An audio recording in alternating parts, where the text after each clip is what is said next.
Escroc ou véritable génie. Et les petits esprits, évidemment, attaquent les gens, mais les grands esprits attaquent les idées. Il est conférencier français, docteur en neurosciences, on pourrait même dire polymathe. Idriss Aberkane aborde tellement de sujets avec intelligence qu'on peut se demander mais comment fait-il? J'adore ce que je fais. Pour en savoir autant, pour aussi bien s'exprimer. Je travaille comme un taré. Je fais à peu près des journées de 15 heures, depuis 2006. Peut-être que tu l'as vu, mais des polémiques ont éclaté. Apparemment, il n'aurait pas 3 doctorats comme il l'avait dit. Il aurait menti sur des informations. J'ai 3 doctorats. Il y en a qui pleurent du sang là-dessus, mais j'ai 3 doctorats. Et c'est ce qui fait que certains sont plutôt anti-Idriss, d'autres pro-Idriss. Donc nous avons la preuve avec ces 2 mails que monsieur Idriss Aberkane raconte des sornettes monumentales. Si son ethos a été un peu dégradé, je peux te dire qu'il maîtrise très bien le logos, le pathos, ces caractéristiques d'Aristote, et que le veuille ses détracteurs ou non, c'est un orateur d'exception. Oui, j'ai commencé à 17 ans, et puis petit à petit, je suis passé pro via l'APM, le CJD, le MEDEF, les TEDx bien entendu, Wikistage, j'ai donné plus de 700 conférences dans le monde entier en 3 langues. La plupart du temps, s'exprimer avec intelligence, c'est quand même synonyme d'arrogance, d'outrecuidance, d'être pompeux, incompréhensible. Et ça t'est sûrement déjà arrivé de prendre la parole et de ne pas réussir à transmettre tes idées avec intelligence. Alors, voici ce qu'Idriss Aberkane peut t'apprendre. Je donne des cours sur la prise de parole publique et sur le média training et sur les débats. Je leur recommande pas de trop préparer. Et en l'occurrence, évidemment, ma méthode favorite, ça reste... Car s'il y a bien une personne qui transmet ses messages avec intelligence et tact, c'est lui. Eh bien, la seule chose que j'appelle dans le journalisme citoyen, c'est un retour du roi. Et le roi, c'est vous. Premièrement, soigner son expression. Avoir un registre de langue travaillé. Le premier point pour paraître plus intelligent, c'est la manière dont on va transmettre ses messages pour qu'ils soient compris par le public. Idriss Aberkane crée un pont entre son cerveau et le cerveau de son public, et ce pont va servir à transmettre ses messages. Dans ce pont, on retrouve une variation, une maîtrise des registres de langue, familiers, courants, soutenus, pour être compris par son public et créer une vraie connexion avec lui. Il les démonte, mais complètement. Là, c'est considéré dans tous les manuels militaires. La bataille de Cana, c'est le chef-d'œuvre d'Hannibal. Donc le mec a quand même détruit des armées romaines les unes derrière les autres. Eh bien les Romains, vous avez compris le principe, et ils reviennent. On voit bien qu'il adapte son langage en fonction des situations, mais on voit bien qu'il semble à l'aise dans toutes les situations. Parce que là, vous m'avez mis la pression. Waouh, ok, standing ovation avant même que j'ai commencé la conférence, je sais pas. Et on retrouve aussi dans ce pont un vocabulaire riche, très riche, sans paraître incompréhensible, abscon, je pourrais même dire. Et tout ça améliore sa crédibilité et il donne l'impression qu'il maîtrise son sujet. Les esquives complètement hétérodoxes, au passage, ça c'était pas du tout recommandé dans les manuels de boxe. C'est pour ça que Liston défonçait tout le monde, parce qu'on pouvait pas le battre en suivant les manuels.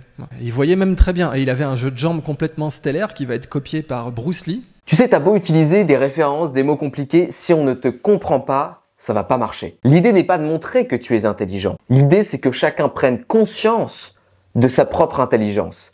L'idée n'est pas de t'élever, mais d'élever le public. Et ça, c'est une belle intelligence d'esprit. Ah, c'est beau ce que je viens de dire là.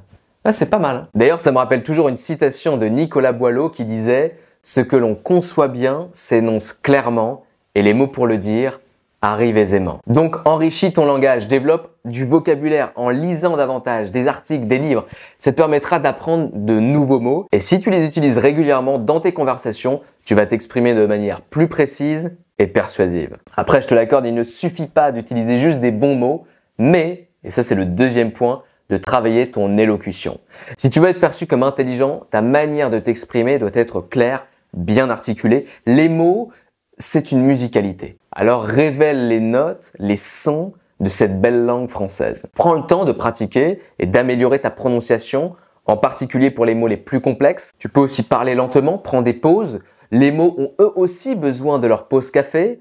Et d'ailleurs, quelque chose que j'aime bien faire, je t'invite à enregistrer tes prises de parole et à les réécouter pour identifier les zones à améliorer, les zones claires et moins claires. Là, par exemple, je fais une vidéo. Tout à l'heure, je vais pouvoir voir comment je me suis exprimé dans cette vidéo et je vais voir qu'est-ce que j'ai bien fait et qu'est-ce que je peux améliorer. Si tu fais ça régulièrement, ton niveau va exploser. C'est déjà une première clé. Comment on devient excellent? C'est le psychologue Erickson qui a formé cette théorie. Les gens qui sont excellents, ils ont une pratique délibérée. Le troisième élément, Idriss Aberkane maîtrise le triangle d'Aristote. Ces 3 éléments qui sont essentiels pour convaincre, réussir un discours. Ils sont à la base, chers amis, de toute communication réussie. Alors dans ce triangle, qu'est-ce qu'on retrouve? Premièrement, le logos, qui fait référence à la logique. Là, on touche à la raison, le contenu, le fond de ce que l'on transmet. Donc par exemple, nos arguments.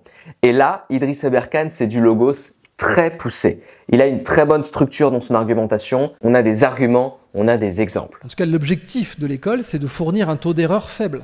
C'est d'avoir 99%. La crème de l'élève à l'école, c'est celui qui a 19 sur 20 de moyenne. Deuxième élément, le pathos, qui a donné la passion. Là, on touche aux émotions, à l'imaginaire, aux sensations.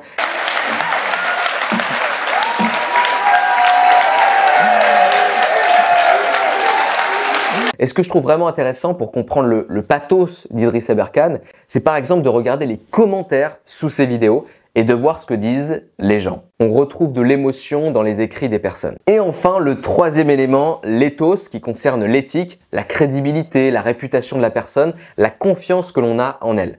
Alors là, certains diront que c'est un menteur, un escroc, et dans ce cas-là, l'éthos est fragilisé et on va avoir du mal à réécouter ses messages, on va avoir du mal à le suivre, à lui faire confiance. Si on suit ce qu'il dit, 3 doctorats, chercheur, conférencier, essayiste, il est aussi bien habillé. Évidemment que toutes ces informations, si on les prend comme véridiques, elles vont asseoir son autorité. Et c'est pour ça que d'ailleurs beaucoup de personnes l'écoutent. Il a une chaîne YouTube qui a très rapidement explosé, mais il utilise aussi l'éthos dans ses messages en faisant référence à des personnes, des institutions d'autorité qui rendent ces messages crédibles. Mais bon, encore une fois, la douleur passe, mais le film reste, comme disait Peter Jackson. De l'élan, de l'imagination pure, comme l'avait dit Einstein, l'imagination est supérieure à la connaissance, c'est exactement ça, cette réconciliation. Quatrième élément, avoir une bonne connaissance du sujet, développer ta culture générale. Il n'y a rien de pire que ça. Je sais pas comment dire. C'est dommage, il faudrait que je sache là, c'est parce qu'on est un peu en direct, mais il n'y a rien de pire que d'écouter une personne et de se rendre compte qu'elle ne maîtrise pas son sujet. Pour paraître plus intelligent, fais en sorte d'avoir une bonne connaissance du sujet. Tu peux faire des recherches, lire des bouquins, des articles, des études, écouter des conférences. Il y a plein de ressources aujourd'hui accessibles, donc autant en profiter. Un exercice excellent d'ailleurs, c'est de se poser le top des questions, 3, 5, 10 questions sur un de tes sujets de prédilection et de voir si tu peux y répondre avec confiance et certitude, bien sûr. Et oui, la permaculture, c'est avant tout la culture des plantes pérennes, pas des plantes annuelles ou pluriannuelles. Vous avez une autre pérenne, par exemple, qui s'appelle le Kernza, qui a été développé et sélectionné aux États-Unis, toujours par le Land Institute, West Jackson, les prairies domestiques. D'où l'intérêt de développer sa culture générale régulièrement. Autrement, je m'appelle Liam, je suis présentateur, animateur d'événements et formateur en prise de parole en public. J'ai l'habitude de prendre la parole et j'ai développé des méthodes pour te faire gagner du temps. Et d'ailleurs, j'ai créé un challenge de 5 jours pour maîtriser l'art oratoire qui est disponible dans la description. Le 5e élément, utiliser des exemples concrets. On connaît tous ces personnes qui déballent leur culture générale sans qu'on en comprenne davantage. La force d'Idriss Aberkane, c'est qu'il utilise des exemples concrets. Vous avez le papier de pierre, donc ça c'est du papier. Il est, comment on dit, étanche. Il est fait à partir de déchets miniers coulés dans une résine biosourcée. Et vous avez donc un papier qui est recyclable à l'infini. Le papier à base de cellulose, il est recyclable que 6 fois maximum. En fait, c'est assez simple. Disons que les exemples concrets, ça rend des concepts beaucoup plus clairs. Au lieu de simplement expliquer une idée de manière théorique, un exemple concret, ça permet de montrer comment cette idée fonctionne dans la pratique. Ça rend l'information beaucoup plus tangible, beaucoup plus compréhensible. Et c'est d'ailleurs exactement ce que je fais en ce moment. J'utilise l'exemple d'Idriss Aberkane pour t'en parler. La deuxième chose, c'est que les exemples concrets aident les personnes à visualiser et à se représenter les informations. Quand je fournis des exemples concrets, je vais donner aux personnes des images mentales qui les aident à saisir les détails, les nuances d'une idée. Et c'est ce qui peut rendre l'information beaucoup plus mémorable et faciliter l'apprentissage. Oui, les déchets contiennent de l'information en général. Les services secrets, quand ils veulent en savoir sur quelqu'un, ils fouillent ses poubelles. Les paparazzi, quand ils veulent savoir quelque chose sur une star, ils fouillent ses poubelles. S'ils trouvent un test de grossesse, ils vont pouvoir faire la une le lendemain. Les déchets contiennent de l'information. Alors déjà, si tu utilises tous ces principes, c'est sûr que tu vas t'exprimer avec beaucoup plus d'intelligence. Mais il y a d'autres éléments, et notamment le 6e élément, qui est d'utiliser des références scientifiques, historiques, d'utiliser des données et des statistiques. Lorsque tu parles, utiliser des citations, des références, ça peut te donner l'air beaucoup plus intelligent. J'ai d'ailleurs cité Nicolas Boileau en début de vidéo. Bon, c'était pour me la péter un petit peu. Mais c'est vrai que citer des experts bien connus dans le domaine ou faire référence à des études, à des recherches, ça montre que tu t'appuies sur des sources sérieuses et que tu as fait des recherches approfondies. Et donc directement, on se dit que tu es quelqu'un de sérieux. Et ça, c'est un des ancêtres de l'argent. Un reçu abstrait qui témoigne que vous avez bien livré du blé, qui témoigne qu'il y a du blé quelque part. Bon, évidemment, on ne va pas en abuser, hein. Si tu en fais à toutes les phrases, là, ça va être un peu too much. Et enfin, le 7e élément, peut-être mon préféré, faire des analogies. Une analogie, c'est une figure de style qui permet de créer des ressemblances entre deux choses qui sont en réalité différentes. Dans les analogies, on retrouve par exemple les comparaisons, les métaphores, les allégories.